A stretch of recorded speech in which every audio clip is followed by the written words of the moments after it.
إن الحمد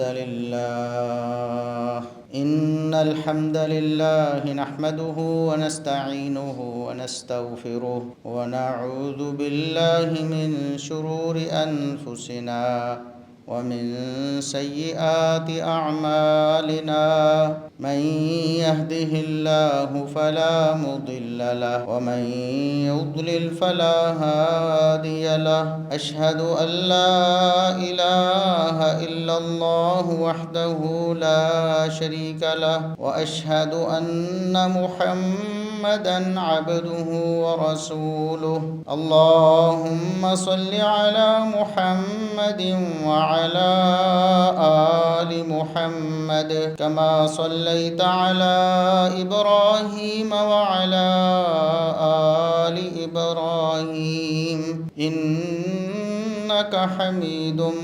مجيد. اللهم بارك على محمد وعلى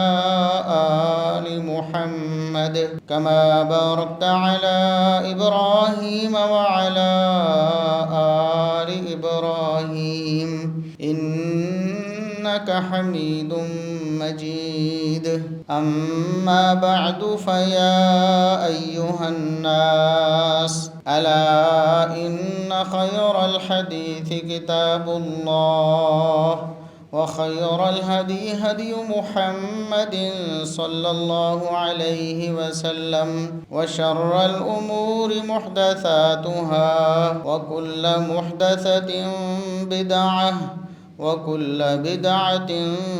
ضلالة. أعوذ بالله السميع العليم من الشيطان الرجيم من همزه ونفخه ونفثه. بسم الله الرحمن الرحيم. محمد رسول الله والذين معه أشداء على الكفار رحماء بينهم تراهم ركعا سجدا يبتغون فضلا من الله ورضوانا سيماهم في وجوههم من أثر السجود ذلك مثلهم في التوراة ومثلهم في الإنجيل كزرع أخرج شطأه فآزره فاستغلظ فاستوى على سوقه يعجب الزراع ليغيظ بهم الكفار. وعد الله الذين آمنوا وعملوا الصالحات منهم مغفرة وأجرا عظيما. انتہائی قابل احترام سامعین و سامعات، ہر قسم کی حمد و ثنا، تعریف و تمجید، کبریائی بڑائی، رفعت و عظمت اللہ رب العزت کے لیے جو پوری کائنات کا خالق و مالک ہے. بے شمار لا تعداد بے حد و حساب درود و سلام پیغمبر آخر الزماں، محسن انسانیت، محسن کائنات جناب محمد الرسول اللہ صلی اللہ علیہ وسلم کی ذات اقدس پر. محرم الحرام کا مہینہ اپنے آخری عشرے میں داخل ہو کر اختتام کی طرف جا رہا ہے. محرم الحرام کے مہینے میں بعض طبقات جو اسلام کے نام لیوا بھی ہیں لیکن ان کے عقائد، افکار اور نظریات اور اعمال اسلام کے صریحاً اور صراحتاً متصادم ہیں، وہ لوگ محرم الحرام میں خصوصاً جن باطل نظریات کا اور باطل افکار کا لوگوں کے سامنے اظہار کرتے ہیں، بلکہ لوگوں کے ذہنوں میں برے اور اسلام کے مخالف نظریات داخل کرنے اور ان کو شکوک و شبہات میں ڈالنے کی کوشش کرتے ہیں. ان باطل عقائد و نظریات میں سے اور ان شکوک و شبہات میں سے ایک بڑا شبہ اور باطل نظریہ وہ یہ ہے کہ صحابہ کرام رضوان اللہ علیہم اجمعین کی ہستیاں تنقید و تنقیص سے بالا تر نہیں ہیں. عام انسانوں کی طرح ان پر بھی جرح کی جا سکتی ہے، ان کو بھی برا کہا جا سکتا ہے، ان پر بھی طعن کی جا سکتی ہے. یہ ان اسلام مخالف نظریات میں سے ایک بڑا نظریہ ہے. حالانکہ اللہ رب العزت نے قرآن کریم میں صحابہ کرام رضوان اللہ علیہم اجمعین کی عدالت اس طرح بیان کی ہے اور محمد الرسول اللہ صلی اللہ علیہ وسلم نے اپنے فرامین میں اپنے صحابہ کرام کی شان، مقام اور مرتبہ ایسے انداز سے بیان فرما دیا ہے کہ ان پر کسی قسم کی کوئی جرح، کوئی قدح نہیں ہو سکتی۔ صحابہ کرام رضوان اللہ علیہم اجمعین کو جرح و قدح سے بالا نہ ماننے والا، ان پر تان کو درست کرنے والا، درست کہنے والا یا سمجھنے والا، اور ان پر زبان درازی کرنے والا ایسا شخص اسلام کا نام لیوا تو ہو سکتا ہے، حقیقی مسلمان نہیں ہو سکتا، کیونکہ جس کے عقائد و نظریات اور اعمال کتاب و سنت کے صراحتاً متصادم ہوں، اللہ اور اس کی رسول صلی اللہ علیہ وسلم کی تعلیمات کی وہ خلاف ورزی کرتا ہو دن رات، صبح و شام، بلکہ اس کا عقیدہ اس کتاب و سنت کی جو واضح نصوص موجود ہیں ان کے خلاف ہو، ایسا شخص حقیقی مسلمان کیسے ہو سکتا ہے؟ کسی بھی شخص پر جب آپ جرح کرتے ہیں، قدح کرتے ہیں، اس پر کوئی اعتراض لگاتے ہیں، اس کے خلاف آپ زبان کھولتے ہیں یا قلم کا استعمال کرتے ہیں، آج کے دور میں بھی، 15ویں صدی میں بھی، اور اس کے بعد بھی قیامت تک، اور اس سے پہلے بھی ہمیشہ ایسا رہا ہے کہ کسی بھی شخص کے بارے میں بولنے سے پہلے پورا غور و خوض کیا جاتا ہے، انصاف کے تقاضے پورے کیے جاتے ہیں کہ کسی شخص کی عزت، جو مومن اور مسلمان ہے، اللہ رب العزت کو بہت محبوب ہے۔ رسول اللہ صلی اللہ علیہ وسلم نے حجۃ الوداع کے موقع پر جہاں بہت ساری وصیتیں اور نصیحتیں اپنی امت کو فرمائیں، وہاں پر آپ صلی اللہ علیہ وسلم نے یہ بھی تعلیم دی کہ ایک مومن کی جو جان ہے، اس کا جو مال ہے، اس کی جو عزت ہے، آبرو ہے، وہ کتنی معزز ہے۔ آپ صلی اللہ علیہ وسلم نے ارشاد فرمایا کہ مومنوں مسلمانوں کے مال، ان کی جانیں، ان کی عزت آبرو بالکل اسی طرح مقدس ہے، اسی طرح اللہ رب العزت کے ہاں مقام و مرتبہ والی ہے، اسی طرح اس کی حیثیت اور وقت ہے جیسے بیت اللہ کی اور بیت اللہ کا علاقہ جو حرم ہے اس کی۔ آپ صلی اللہ علیہ وسلم نے فرمایا کہ بالکل اسی طرح ایک مومن کی جان، اس کا مال، اس کی آبرو، عزت حرام ہے، جس طرح کعبۃ اللہ اور حرم کا علاقہ حرام ہے۔ تو کوئی شخص خانہ کعبہ پہ حملہ کرتا ہے، کتنا بڑا مجرم ہے وہ، تو جو اللہ اور اس کے رسول صلی اللہ علیہ وسلم کے حقیقی ماننے والوں پر، جن کی قرآن و سنت میں تعریف و توصیف آئی ہے، ان پر حملے کرتا ہے، ان کی عزت کو تار تار کرنے کی کوشش کرتا ہے، ان پر بکواسات کرتا ہے، تو ایسا شخص بھی اس سے کم مجرم نہیں جو خانہ کعبہ پر حملہ کرتا ہے، کیونکہ رسول اللہ صلی اللہ علیہ وسلم نے کعبۃ اللہ جیسی حرمت جو ہے وہ ایک مومن کی عزت و آبرو کی اور اس کے جان و مال کی بیان فرمائی ہے۔ جب ایک عام مسلمان اور مومن کی حرمت، اس کی عزت اتنی اللہ رب العزت کے ہاں وقت رکھتی ہے، تو وہ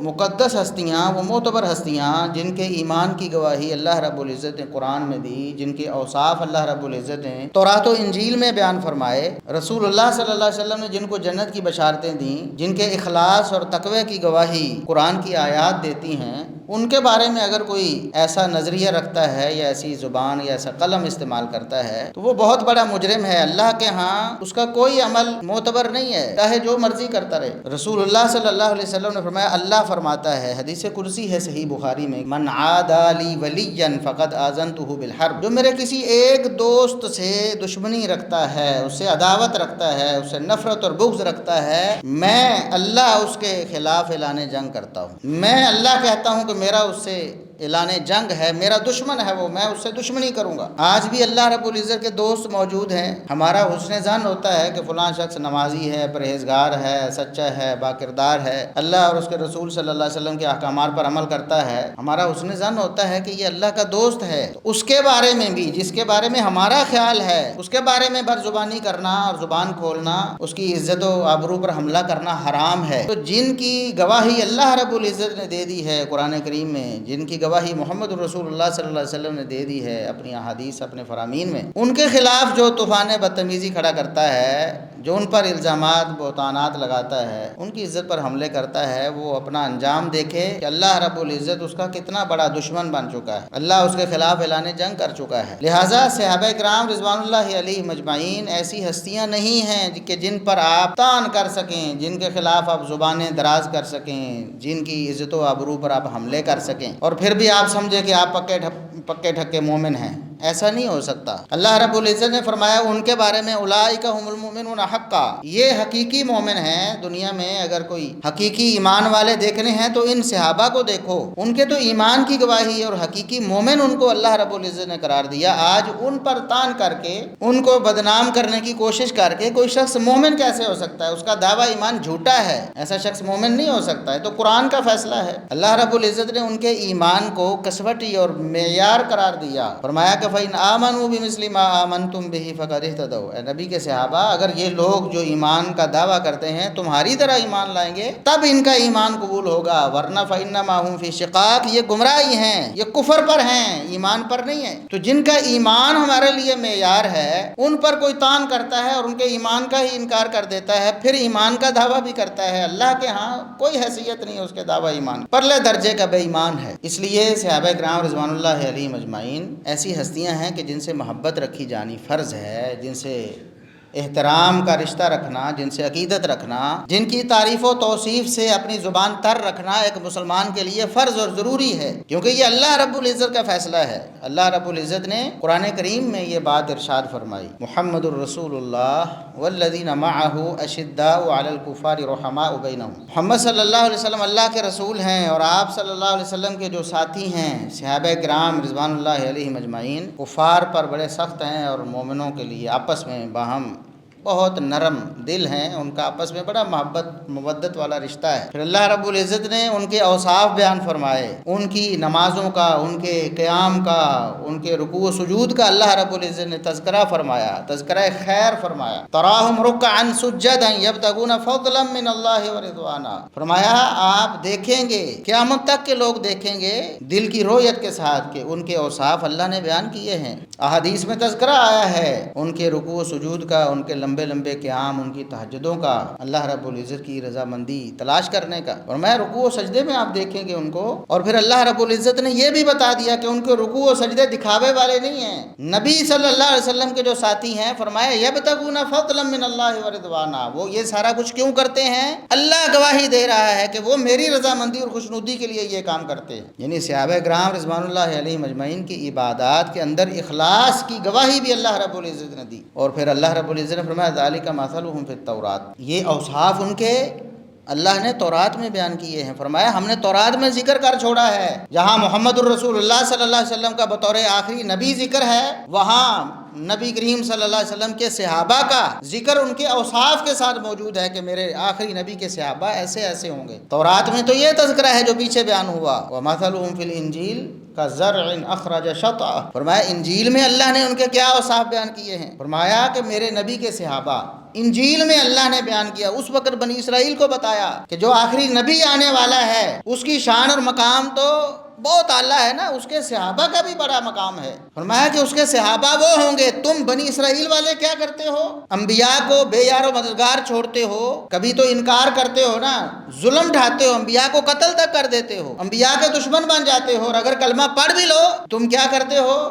موسیٰ علیہ السلام کو کیا کہا تھا بنی اسرائیل نے؟ اذهب انت وربک فقاتلا، دشمن سے لڑنا ہے ہمارے پاس کی بات نہیں، موسیٰ جاؤ اور آپ کا رب جانے، ان کے ساتھ لڑو، جب علاقہ کلیئر ہو جائے پھر ہمیں بتاؤ، ہم آ جائیں گے۔ فرمایا تمہاری، اللہ ان کو بتا رہا ہے بنی اسرائیل کو، تمہاری روش یہ ہے، لیکن میرے نبی کے صحابہ کیسے ہوں گے؟ فرمایا ان کی مثال میں، اللہ فرماتا ہے انجیل میں ہم نے ایسے بیان کی، ایک جیسے پودا اگتا ہے، ایک دانے سے کونپل نکلتی ہے، پھر اللہ رب العزت اس کے ساتھ اور کونپلیں نکالتا ہے اور وہ پورا ایک بوٹا بن جاتا ہے۔ اس طرح آپ دیکھتے ہیں گندم کا، چاول کا ایک دانہ، اس سے ایک کونپل نکلتی ہے، پھر وہ کونپل جب آگے زمین میں لگاتے ہیں اس کے ساتھ اتنا پورا پودا بنتا ہے، بہت ساری اس کے ساتھ کونپلیں نکل کر ایک دوسرے کو تقویت دیتی ہیں۔ فرمایا میرے نبی کے صحابہ ایسے ہوں گے کہ محمد الرسول اللہ صلی اللہ علیہ وسلم اکیلے کھڑے ہوں گے دعوت توحید لے کر، اور میرے نبی کے صحابہ پھر ساتھ ملتے چلے جائیں گے اور محمد الرسول اللہ صلی اللہ علیہ وسلم کے مشن کو مضبوط کرتے چلے جائیں۔ فرمایا جس طرح ایک کونپل نکلتی ہے پھر اللہ رب العزت اس کے ساتھ اور نکال کر اس کو مضبوط کرتا ہے، ایک کونپل تھوڑی سی ہوا آتی ہے ایسے جاتی ہے ایسے جاتی ہے، جب وہ بوٹا بن جاتا ہے بڑی بڑی آندھیوں کے سامنے وہ کھڑا ہونے کی صلاحیت رکھتا ہے، فاستغلظ فاستوى على سوقه، فرمایا مضبوط ہو جاتا ہے وہ۔ آگے اللہ نے فرمایا يعجب الزراع ليغيظ بهم الكفار، یہ کیفیت جو کاشتکار ہوتے ہیں نا، جو زمیندار ہوتے ہیں، جنہوں نے یہ محنت کی ہوتی ہے، بوٹے لگائے ہوتے ہیں نا، ایک ایک کونپل لگائی ہوتی ہے، جب وہ بوٹا بنتا ہے مضبوط ہوتا ہے، اللہ فرماتا ہے پھر کاشتکار بڑے خوش ہوتے ہیں، ان کو یہ بات بڑی اچھی لگتی ہے کہ ہماری محنت رنگ لا رہی ہے، یعنی محمد الرسول اللہ صلی اللہ علیہ وسلم اپنے مشن کو اپنی زندگی میں ہی مضبوط ہوتا دیکھ کے خوش ہو رہے ہیں۔ لیغیظ بہم الکفار، اور کافروں کو اللہ غضب ناک کرتا، ان کو غصہ دلاتا اللہ رب العزت، وہ پریشان ہوتے ہیں، جلتے کڑتے ہیں کہ محمد الرسول اللہ صلی اللہ علیہ وسلم کے ساتھی ایسے ہیں، اللہ نے ایسے ساتھی دیے ہیں جنہوں نے ان کے دین کو مضبوط کر دیا ہے۔ ساری دنیا مل کر محمد الرسول اللہ صلی اللہ علیہ وسلم اور ان کے مشن کو ختم نہیں کر سکی، ان کی نبوت اور رسالت قیامت تک کے لیے ہے۔ ساری دنیا ورلڈ آرڈر مل کر بھی اسلام کا نام ختم نہیں، اسلام کا مشن ختم نہیں کر۔ اگرچہ مسلمان خود جو مسلمان ہیں ذاتی طور پر آج مجبور، مظلوم، مقہور ہیں، لیکن جو مشن توحید و رسالت والا وہ اللہ کے فضل و کرم سے دنیا میں پھیلتا ہی چلا جا رہا ہے۔ کافر ناراض ہیں اس بات پہ۔ اب دیکھیں کئی ملکوں میں لوگوں کو پریشانی، سیکولر ہونے کے دعوے دار ملک ہیں تو وہاں پر ایک بڑے طبقے کو پریشانی ہے، باقاعدہ وہ جلوس نکال رہے ہیں، اس بات پہ احتجاج کر رہے ہیں مسلمانوں کی آبادی کو کنٹرول کرو، ان کے بچے تو زیادہ ہو رہے ہیں، مسلمانوں کا غلبہ ہو جائے گا ہمارے اوپر، کچھ عرصے بعد تو یہاں مسلمان ہی مسلمان ہوں گے، ہندو دھرم کا نام ہی مٹ جائے گا۔ باقاعدہ طور پر اس پہ پلاننگ اور اس پر باقاعدہ احتجاج ہو رہے ہیں کہ مسلمانوں کو محدود کیا جائے۔ کافروں کو یہ بات اچھی نہیں لگتی، اس وقت بھی کافروں کو اچھا نہیں لگتا تھا۔ صحابہ کرام رضوان اللہ علیہم اجمعین کا یوں دین کی نصرت کے لیے کھڑا ہونا اور اسلام کو غلبہ ملنا آج بھی اچھا نہیں لگتا، کافروں کو کب اچھا لگتا ہے؟ تو اللہ رب العزت نے بیان فرمایا کہ صحابہ کرام کے اوصاف کیا ہیں، اور یہ پہلی امتوں کو بتایا کہ تم ایسے ہو، تمہارے کرتوت ایسے ہیں، آخری نبی محمد الرسول اللہ صلی اللہ علیہ وسلم کے ساتھی ایسے ہوں گے۔ اور آج اسلام کے بعض نام لیوا بالکل ان کافروں کی طرح جلتے اور کڑتے ہیں صحابہ کرام کی شان اور مقام سے، حملے کرتے ہیں ان پر، ان کی عزت اور آبرو پر حملے کرتے ہیں، ان کو بدنام کرنے کی کوشش کرتے ہیں اور کہتے ہیں کہ نہیں وہ تو چار ہی تھے، نعوذ باللہ، مخلص رسول اللہ صلی اللہ علیہ وسلم کے ساتھی چار ہی رہ گئے تھے بس، باقی تو سارے ایسے ایسے تھے۔ اللہ رب العزت کیا بتاتا ہے؟ مثال دی اللہ رب العزت کہ صحابہ کرام جوک در جوک محمد الرسول اللہ صلی اللہ علیہ وسلم کے مشن میں داخل ہو کر اس کو تقویت دیں گے، اور اللہ رب العزت نے قرآن میں بیان فرمایا اذا جاء نصر اللہ والفتح، نبی اس وقت کو یاد کریں، یہ پہلے کی آیت ہے کہ جب اللہ رب العزت کی مدد آئے گی، فتح ملے گی، وَرَأَيْتَ النَّاسَ يَدْخُلُونَ فِي دِينِ اللَّهِ أَفْوَاجًا، اور آپ دیکھیں گے کہ لوگ اللہ کے دین میں فوج در فوج داخل ہوں، یعنی ان صحابہ کا ایمان قبول کرنا بھی اللہ رب العزت نے بطور بشارت اور بطور تسلی محمد الرسول اللہ صلی اللہ علیہ وسلم کے لیے قرآن میں نازل فرمایا، اور ان کے دین اور ایمان کی گواہی ہے یہ جو کہتے ہیں نا نعوذ باللہ وہ تو تلوار کے ڈر سے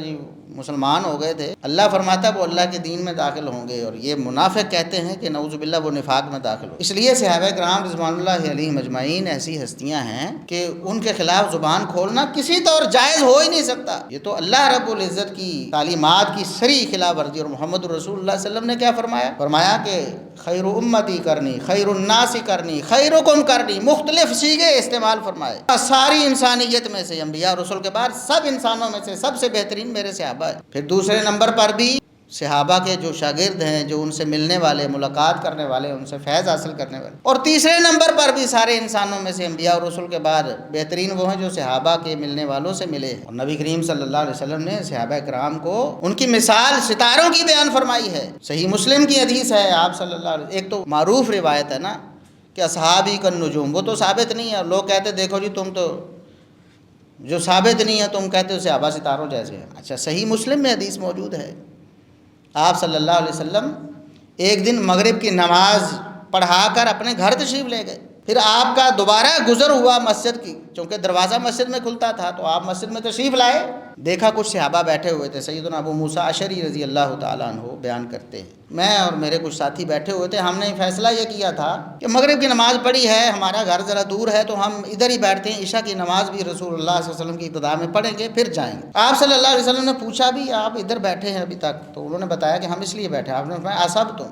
بہت اچھا کیا آپ نے، مسجد میں بیٹھے ہیں، جل اجر کا سبب ہوگا، عشاء کی نماز بھی پڑھیں گے باجماعت، پھر گھروں کو چلے جائیں۔ پھر آپ صلی اللہ علیہ وسلم نے آسمان کی طرف نظر دوڑائی، فرمایا ستاروں کو دیکھتے ہو؟ یہ جو آسمان پہ ستارے تمہیں نظر آتے ہیں، یہ آسمان کے ستارے آسمان کی حفاظت کا سبب ہیں، اس بات کی علامت ہے کہ ابھی تک آسمان کو کچھ نہیں ہونے والا، ستارے موجود ہیں تو آسمان محفوظ ہے، قیامت آئے گی تو ستارے ٹوٹیں گے نا، پھر آسمان بھی نظام سارا درم برم ہو جائے۔ فرمایا آسمان کے جو ستارے ہیں وہ آسمان کی حفاظت کا سبب ہیں۔ فرمایا آنا امانۃ لصحابی، میں جب تک موجود ہوں میں اپنے صحابہ کے لیے حفاظت کا سبب ہوں، میرے ذریعے بہت بڑے فتنے جو بڑی آزمائشیں صحابہ پر آنے والی ہیں رکی ہوئی ہیں میری وجہ سے، جب تک میں ہوں تو بہت بڑی بڑی آزمائشیں نہیں آئیں گی ان پر۔ اور پھر فرمایا کہ واصحابی امانۃ لامتی، میرے صحابہ میری امت کے لیے حفاظت کا سبب ہیں، جس طرح ستارے آسمان کی حفاظت کرتے ہیں، میرے صحابہ میری امت کی حفاظت کرتے ہیں۔ جب تک صحابہ موجود ہیں امت میں بڑے بڑے فتنے جو بعد میں رونما ہوئے، گمراہیوں کے جو سلسلے بعد میں نکلے، وہ صحابہ کے دور میں نہیں تھے۔ فتنے آزمائشیں تو آئیں، صحابہ نے ان فتنوں اور آزمائشوں کا کلا کما بھی کیا، مقابلہ بھی کیا، لیکن جو فتنے بعد میں گمراہیاں اور کفر اور الحاد پھیلا ہے، صحابہ کے دور میں نہیں تھا، صحابہ کی برکت کی وجہ سے۔ فرمایا آسمان کے ستارے آسمان کی حفاظت کرتے ہیں، یہ زمین کے ستارے ہیں جو امت کی حفاظت کرتے ہیں۔ آج بھی محمد الرسول اللہ صلی اللہ علیہ وسلم کا یہ فرمان اسی طرح چمک دمک رہا ہے۔ جو صحابہ کے ساتھ کھڑا ہے، جو صحابہ کے عقیدے اور عمل کو لے رہا ہے، جو صحابہ جیسا ایمان لا رہا ہے، اس کو دنیا کے فتنے کچھ نہیں کہہ سکتے، اور جو صحابہ کے عقیدے اور عمل سے ہٹے گا پھر وہ فتنوں سے محفوظ نہیں رہے گا۔ پہلے بھی جو فتنے اٹھے صحابہ کرام کے عقائد و نظریات سے ہٹنے کی وجہ سے، آج بھی جو فتنے اٹھ رہے ہیں، قیامت تک جتنے بھی فتنے اٹھیں گے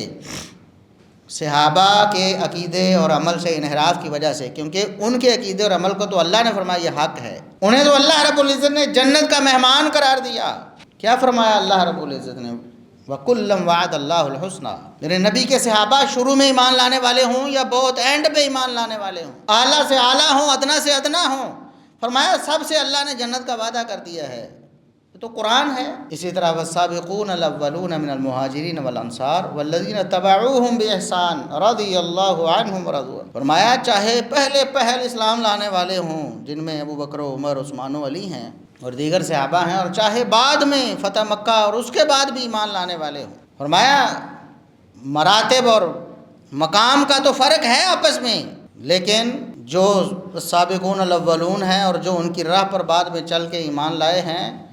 رضی اللہ عنہم ورضوا عنہ، اللہ ان سے راضی ہو گیا، وہ اللہ سے راضی ہو گئے۔ اور اسی طرح